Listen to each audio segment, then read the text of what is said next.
Assalamualaikum warahmatullahi wabarakatuh. Anak-anak, kita kembali di pelajaran bahasa Indonesia. Bagaimana kabar kalian hari ini? Budi harap kalian dalam keadaan sehat walafiat. Nah, anak-anak, kita sudah mempelajari menelaah teks eksplanasi di pertemuan sebelumnya. Sekarang kita akan melanjutkan ke menyajikan teks eksplanasi. Sebelum kita masuk ke materi, kita kaitkan dulu unsur religius dengan pembelajaran kita. Ini nanti kita akan belajar tentang teks eksplanasi, khususnya tentang fenomena angin puting beliung.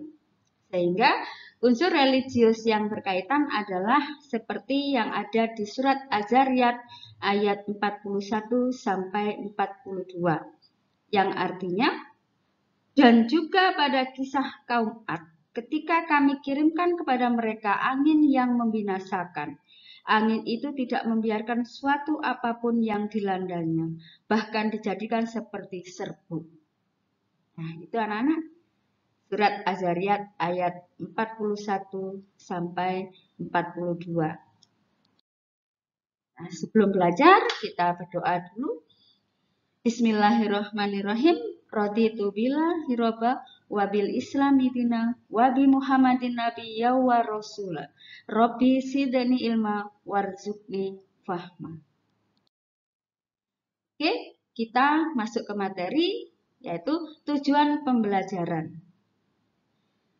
Tujuan pembelajaran kita kali ini adalah siswa dapat menyajikan informasi data dalam bentuk teks eksplanasi dengan memperhatikan struktur dan unsur atau kaidah kebahasaan.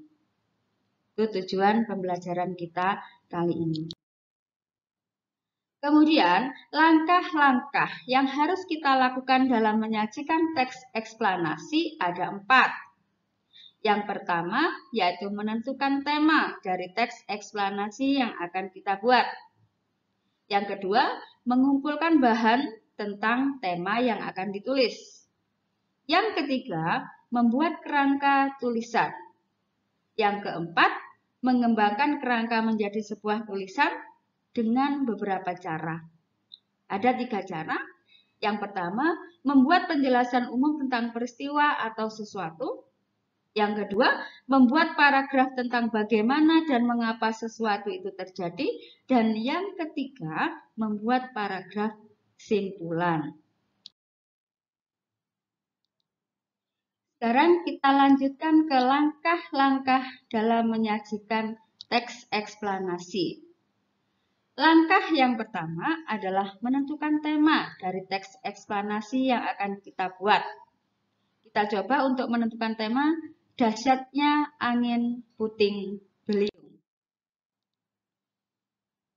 Yang kedua adalah mengumpulkan bahan tentang angin puting beliung. Kita kumpulkan bahan-bahan bacaan yang berkaitan dengan angin puting beliung, baik dari buku, internet, atau sumber-sumber lain yang mendukung. Yang ketiga, kita harus membuat kerangka tulisan. Nah, kerangka yang kita buat harus meliputi 3 struktur dari teks eksplanasi. Yang pertama adalah struktur pernyataan umum. Apa yang kita tuliskan di situ? Yaitu apa itu fenomena angin puting beliung. Hal-hal yang berkaitan dengan angin puting beliung akan kita tampilkan di situ. Itu untuk pernyataan umum. Sedangkan untuk deretan penjelas, nah, kita tuliskan antara lain di paragraf pertama mungkin berapa kecepatan angin puting beliung. Paragraf berikutnya, apa penyebab terjadinya angin puting beliung? Yang ketiga, bagaimana proses terjadinya angin puting beliung? Dan yang paragraf berikutnya, bagaimana tanda-tanda akan terjadi angin puting beliung. Sedangkan di struktur interpretasi akan kita tuliskan dampak apa saja dari adanya angin puting beliung. Nah, itu anak-anak kerangkanya. Kemudian Langkah yang keempat yaitu mengembangkan kerangka menjadi sebuah tulisan. Kita coba, kita kembangkan pernyataan umum, struktur pernyataan umum dari kerangka yang sudah kita buat tadi. Angin puting beliung biasanya terjadi pada musim pancaroba. Angin puting beliung merupakan angin yang berputar dengan kencang. Orang biasa menyebut angin puting beliung adalah angin lesus, di daerah Sumatera disebut angin bahorok, dan masih banyak sebutan yang lainnya. Ini pengembangan dari pernyataan umum. Yang berikutnya kita akan mengembangkan deretan penjelas. Ini masih paragraf 1. Kebanyakan angin puting beliung mempunyai kecepatan sekitar 175 km per jam dengan lebar 250 kaki atau 75 meter dan bergerak beberapa kilometer sebelum lenyap. Walau bagaimanapun, setengah puting beliung memiliki kecepatan sekitar 480 km per jam dengan lebar lebih dari 1,6 km dan bisa bergerak melebihi 100 km. Di paragraf 1, karena tadi kita di kerangka tadi kita akan menampilkan berapa kecepatan angin puting beliung. Sedangkan di paragraf 2, terjadinya angin puting beliung disebabkan oleh udara panas dan dingin ketika bertemu, sehingga saling bentrok, dan terbentuklah puting beliung. Selain itu juga karena di dalam awan terjadi arus udara naik yang kuat. Hujan belum turun, titik-titik air maupun kristal es masih tertahan oleh arus udara yang naik ke puncak. Ini paragraf 2, karena tadi kita akan menampilkan apa yang menyebabkan angin puting beliung.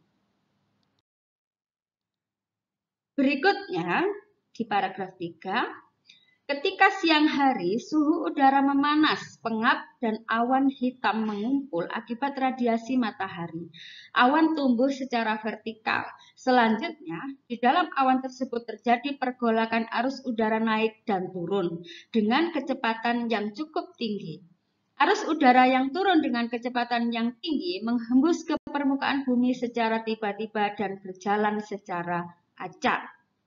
Itu paragraf 3, karena tadi kita ingin menampilkan proses terjadinya angin puting beliung. Kemudian di paragraf 4, tadi kita akan menampilkan bagaimana tanda-tanda angin puting beliung. Nah, di sini dikembangkan. Tanda-tanda kemunculan angin puting beliung dapat dipelajari seperti beberapa contoh berikut. Yang pertama, biasanya kalau ada suhu udara sangat panas, terutama satu hari sebelumnya, udara panas pada malam hari ini patut diwaspadai karena kalau tidak hujan, ada angin kencang. Yang kedua, jika di sekitar rumah kita banyak pohon, coba amati dan perhatikan pepohonan tersebut. Apakah ada dahan atau ranting yang sudah bergoyang sangat cepat? Biasanya tidak akan lama lagi hujan dan angin kencang pun akan tiba. Yang ketiga, udara dingin terasa di sekitar kita ketika langit gelap gulita, mendung berwarna hitam gelap, dan pepohonan sudah tampak bergoyang. Itu tanda-tandanya yang masuk di paragraf 4. Sekarang di paragraf interpretasi. Dampak dari angin puting beliung sangatlah beragam, mulai dari rusaknya rumah dan infrastruktur daerah, rusaknya kebun-kebun warga, kerugian material, puing-puing bangunan, dan sampah yang terbawa puting beliung menjadi berserakan, hingga timbulnya korban jiwa. Sungguh bencana yang sangat menakutkan dan mendatangkan banyak kerusakan kepada apa saja yang disentuh. Tadi di bagian interpretasi ini kan kita mau menampilkan apa saja dampak dari angin puting beliung. Sehingga dikembangkan seperti ini. Nah, Terima kasih anak-anak, sudah selesai materi kita tentang menyajikan teks eksplanasi. Yang perlu kita ingat bahwa yang harus kita perhatikan dalam menyajikan teks eksplanasi yang pertama, langkah-langkahnya adalah satu, menentukan tema. Yang kedua, mengumpulkan bahan. Yang ketiga adalah membuat kerangka. Dan yang terakhir adalah mengembangkan teks eksplanasi kita. Demikian anak-anak pertemuan kita kali ini. Semoga bermanfaat. Sekian, wassalamualaikum warahmatullahi wabarakatuh.